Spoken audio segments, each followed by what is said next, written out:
Guys, it's Kelly here, and I am back with another card for Make It Crafty. I have to tell you that this card just gave me fits the whole way. So my original game plan was to use the the Sunflower Digi with this beautiful scroll frame. So I had traced it out onto my card because I wanted to give the area where the frame was going to lie a little bit of a shadow. So I'm starting with some very light blue markers, and I'm just going to trace around those pencil lines so I don't lose them when I start adding in the rest of the blue shading, which is all for naught because I didn't end up doing this, guys. So here I'm just using, I'm going in from the edges, using light flicks of color. I'm making sure to turn on the corners so that my blending is matching the angle of the card. And then from the B02, I went in with B01.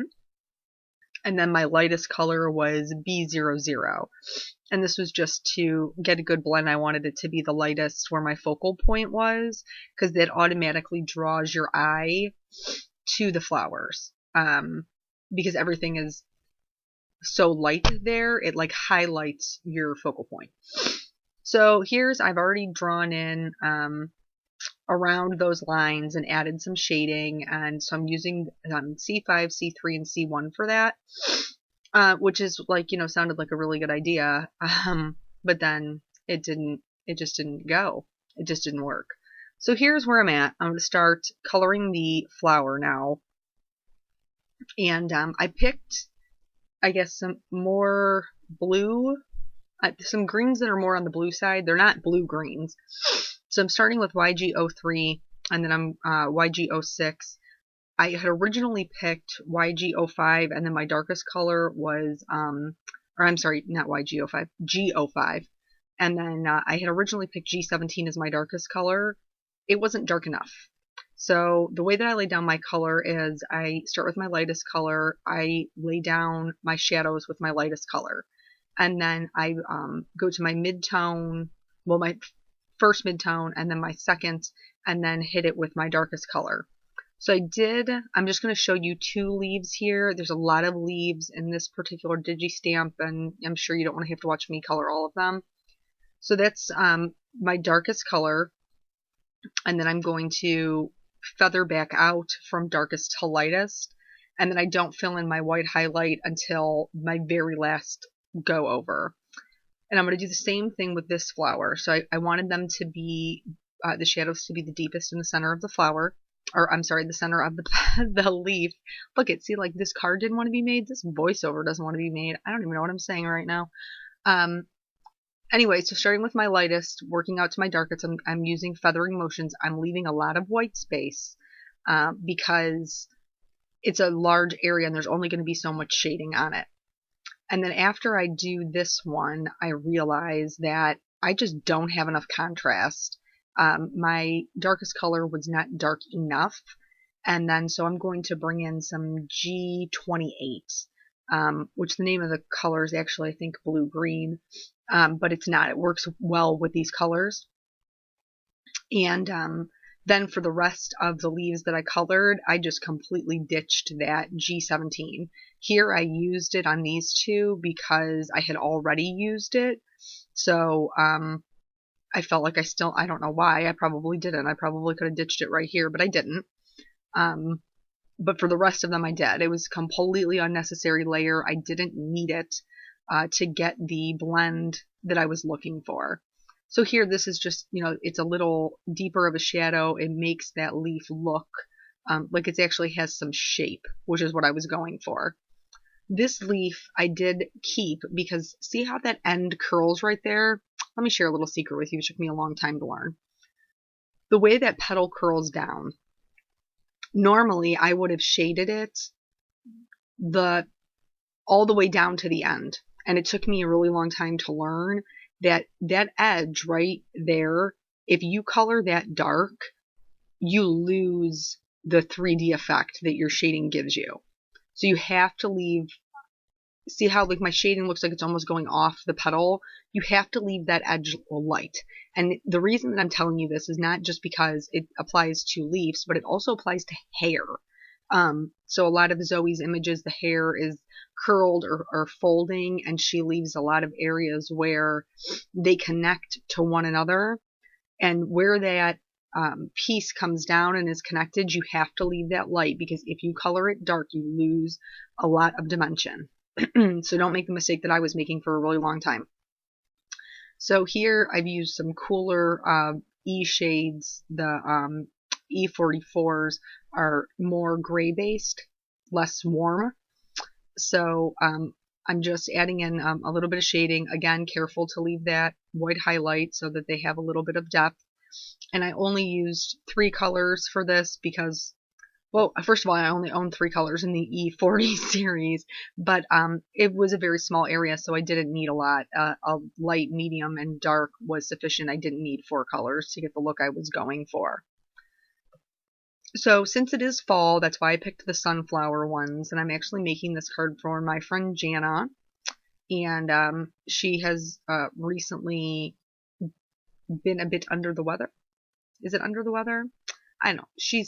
I want to tell her that I hope she feels better soon. So that's the purpose. And I thought that these sunflowers were, nice and autumny and would convey that. So since it is autumn, I decided I was going to go with a more muted color palette for my flowers. This is difficult for me because I want to make everything bright, but I do like the way they came out in the end. I started with a very light yellow, and this color palette's kind of all over the board.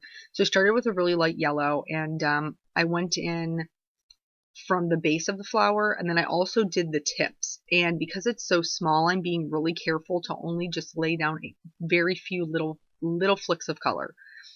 And then where that stem would be on top of it, it's going to be darker over there, or where other smaller petals lay on top of one another, I made sure to leave, the tips lighter. I didn't do the extra shading on the tips. And the reason I do the extra shading when I do it is to give the petal a more rounded look. And then again, I was just like picking random colors. So when I originally picked it, it was Y11, YR21, YR24, and then E35 was my darkest shade. Eventually, I completely ditched the YR24 because it was an unnecessary layer, and it was so close to that YR21 that it wasn't helping me achieve anything. So there's no reason to lay down that color. First of all, waste ink. Hello, money. Cheap chicken. But also because the more ink that you put into your paper, the higher the risk is that it's going to bleed out of your lines. Just because, it's paper. It can only absorb so much. So once it gets oversaturated, it has to go somewhere. It can't, those fibers can't hold a ton of pigment. So once I get all that shaded down, and I know it seems kind of funny to shade a yellow or orangish colored flower with a brown, but I promise you, it worked out fine. I don't have a lot of the oranges that I own are super bright, so if I want to do something more muted, I got to get creative. So here's where I decided that I was going to stop coloring because I was not digging what was going on with that frame. The frame is beautiful on its own. This frame was not beautiful with what I had going on. So I decided that I'm going to try to cover up that scroll shading that I had done.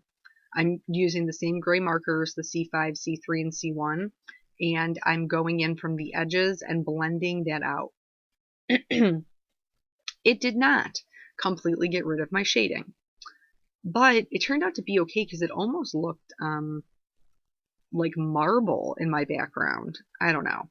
So here's where I'm like, okay, I'm going to have to just create a new frame. So I cut a piece of Simon Says Stamp fog cardstock with the W+9 gift cards layers dies, and then I was going back in with Simon Says Stamp's stitch rectangles. And okay, just look at this. Can you just see how crooked this is? Like the right side is so much skinnier than the left. I'm like, what has even happened here? What has even happened here? So what I decided to do was just walk away from that for a second. I'm cutting out my sentiment. This is a die cut from Simon Says Stamp, and then finally, after messing around with it, I realized I'm just going to have to cut it. I wasn't going to just pitch it and start again because I didn't want to throw the cardstock away, but you can really see here like how much fatter that left-hand side was. I mean, just a disaster. Apparently I thought I had it straight and it was so not straight. So after I trimmed it down, now it is straight. And I'm just going to stamp I trimmed down this panel too, so I could glue it to the frame. Originally, I was going to just do that as my card base. It didn't work out that way. It was fine. You know, what's one more piece of paper and all the piece of papers we use? So I'm using some craft foam to go ahead and pop up. Now that they're a one whole piece, I'm going to go ahead and pop this up. And the sentiment is from the Wishing and Sending set from Simon Says Stamp. So the wishing is the die, and then the stamped portion says you only the best, so wishing you only the best. And I cut that little white cardstock strip at a diagonal just for some interest. I'm going to go ahead and add that onto my card. I did end up adding some foam tape underneath the right hand side where it hangs off. And even this wasn't easy because when I stamped the sentiment, there was like baby wipe fuzzies on my Y, so I had to stamp that twice too. I mean, just craziness. But at the end of the day, we got it done, and I am happy with the way that it came out. Oh, I added Claire Winkestella too. So thank you so much for joining me, and I hope that you will join us over at Make It Crafty all month long. The challenge is Frame It In. So I will see you guys later. Thanks for joining me. Bye.